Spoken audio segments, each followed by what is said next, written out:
বাবা আজকেও ফুচকা আনবে? কি মজা, আজকেও ফুচকা খাবো।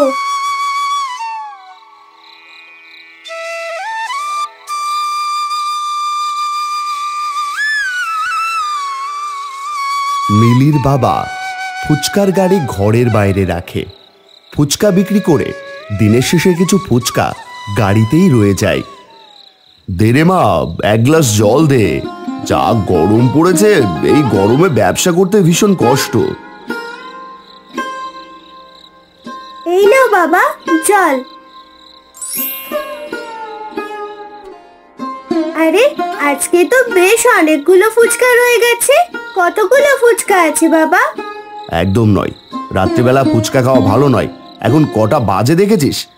ভাত খাওয়ার সময় তুই কিনা ফুচকা খাবি বলছিস? ফুচকা খেতে ভালো লাগে বাবা। কটা ফুচকা আছে দেখি। ও বাবা, 10টা ফুচকা আছে। 5টা দই ফুচকা খাবো আর 5টা টক জল ফুচকা খাবো। তাহলে ভাতটা খাবে কে শুনি? তুমি খাবে? কত ভালো বলো তো, ভাত খাওয়ার টাকা বাঁচিয়ে দিচ্ছি। এত ফুচকা খাস না, অসুস্থ হয়ে পড়বি। কেকার কথা শুনে মা মরা মেয়ে মিলির বাবা তাকে অনেক যত্ন করে মানুষ করেছে। মিলি খুব ফুচকা খেতে ভালোবাসে। ওর মতো ফুচকা পাগল এই গ্রামে আর কেউ নেই। এই গ্রামের বেশিরভাগ সবাই ফুচকা ব্যবসায়ী। শহরে ফুচকা বিক্রি করেই তাদের জীবন কাটে।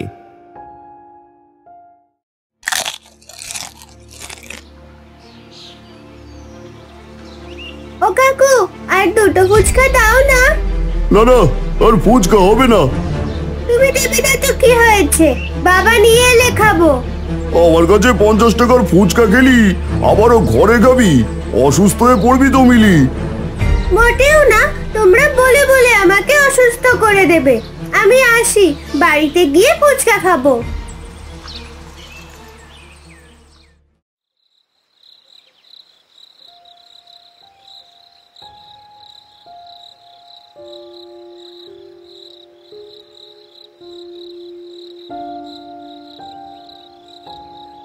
বাবা আজকে এত ফুচকা পড়ে আছে?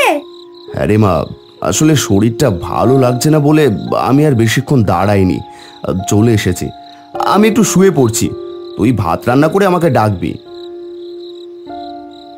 মিলির তো ফুচকা দেখে আনন্দ আর ধরে না। বসে বসে ফুচকা খেতে থাকে আর সব ফুচকা খেয়ে ফেলে। তারপর পেটের যন্ত্রণায় মিলি ছটফট করতে থাকে। ওরে বাবা রে, ওরে মারে, মরে গেলাম রে, কি পেটে যন্ত্রণা। মিলির বাবা মিলির চিৎকারে বেরিয়ে আসে। বলেছিলাম ফুচকা খাস না, তুই তো আমার কোনো কথা শুনবি না। এতগুলো ফুচকা খেলি, এবার পেটের যন্ত্রণায় কষ্ট পা, তবে গিয়ে বুঝবি। নয়তো তুই আবারও কালকে ফুচকা খাবি। আমি ডাক্তার ডাকবো না, আমি ঘরে গেলাম ঘুমোতে। এই কথা বলে মিলির বাবা ঘরের ভেতরে দরজা লাগিয়ে শুয়ে পড়ে।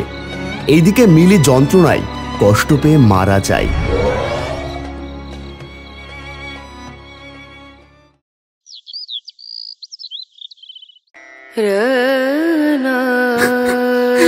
কি দেখে কি হয়ে গেল রে মা?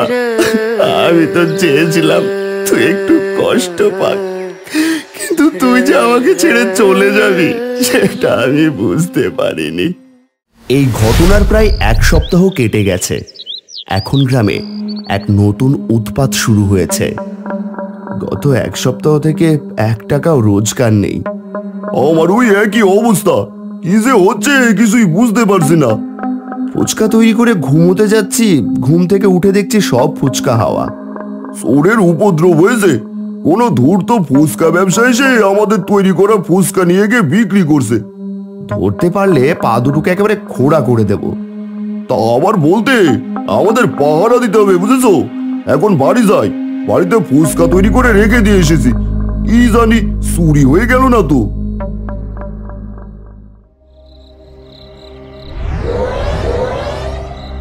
একটা খাবো, 2টা খাবো, সব ফুচকা চিবিয়ে খাবো, দই ফুচকা খাবো, তেঁতুল জল ফুচকা খাবো, সব ফুচকা চিবিয়ে খাবো।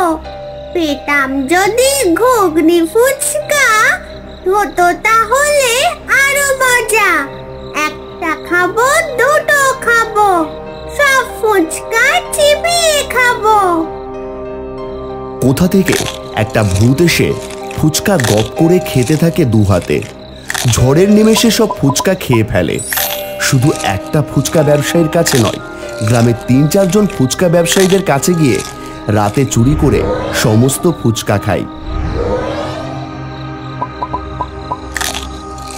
সব ফুচকা খাবো, এইভাবে ফুচকা খেতেই থাকবো। আমি একা সব ফুচকা খেয়ে নেব, আরো ফুচকা খাবো, আরো ফুচকা খাবো। এইভাবে বেশ ১ সপ্তাহ কাটছে। কারোর ঘরেই ফুচকা তৈরি করে রাখা যাচ্ছে না। সব ফুচকা ওই ভূত চুরি করে নিয়ে চলে যাচ্ছে। গ্রামের ফুচকা ব্যবসায়ীরা খুব চিন্তিত। অনেক ফুচকা খেয়েছি, এবার এবার ঘুম পাচ্ছে, একটু ঘুমিয়ে নি।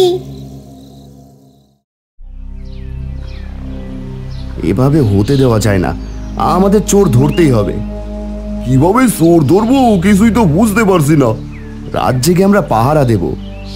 আজকে রাতে আমরা গাড়ি গাড়ি ফুচকা একটা মাঠে জোরও করে রেখে দেব, আর রাত জেগে আড়াল থেকে পাহারা দেব। দেখা যাক না কি হয়। মিলির বাবার কাকুর কথায় সবাই সম্মতি দেয়। সবাইকে একটা মাঠে ফুচকা গাড়ি ফুচকা ভর্তি করে রেখে দেয়। আসুক বেটা, তারপর উচিত শিক্ষা দেব আজকে। ফুচকার আলুতে এমন ঝাল মাখিয়েছি না, তবে বুঝতে পারবে।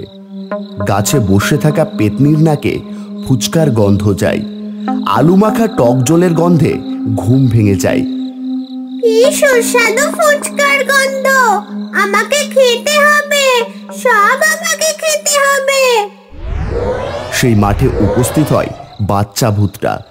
গাড়ি গাড়ি ফুচকা দেখে লোভ সামলাতে না পেরে টপাটপ ফুচকা খেতে থাকে।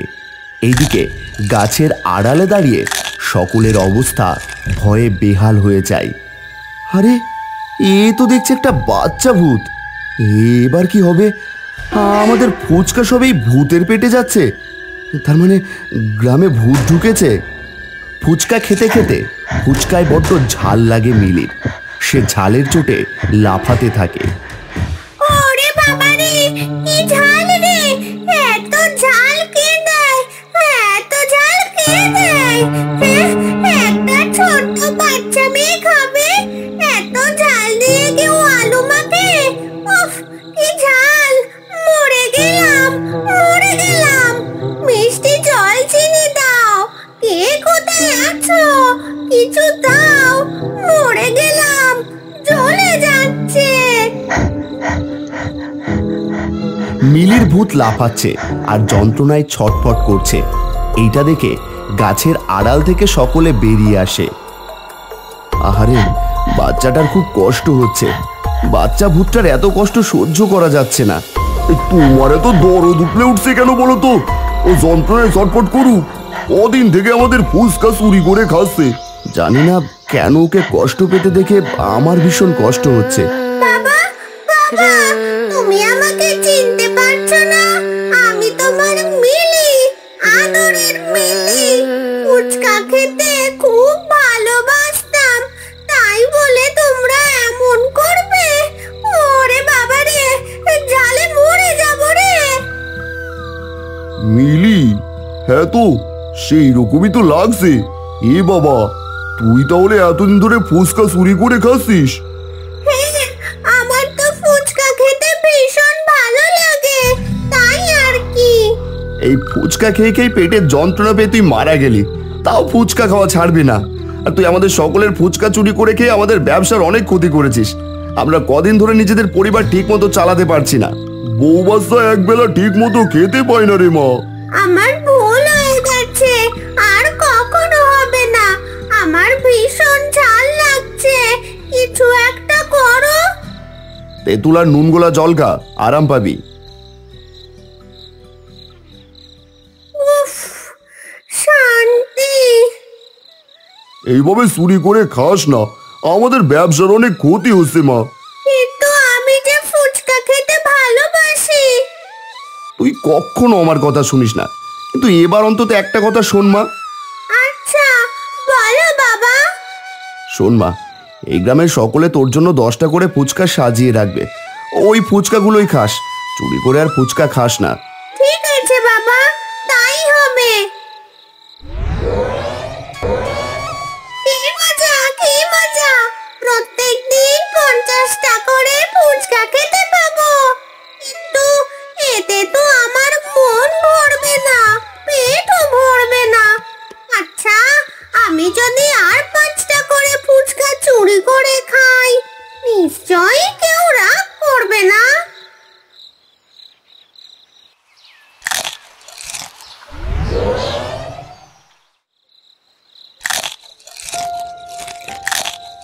চুরি করে ফুচকা খাওয়ার মজাই আলাদা।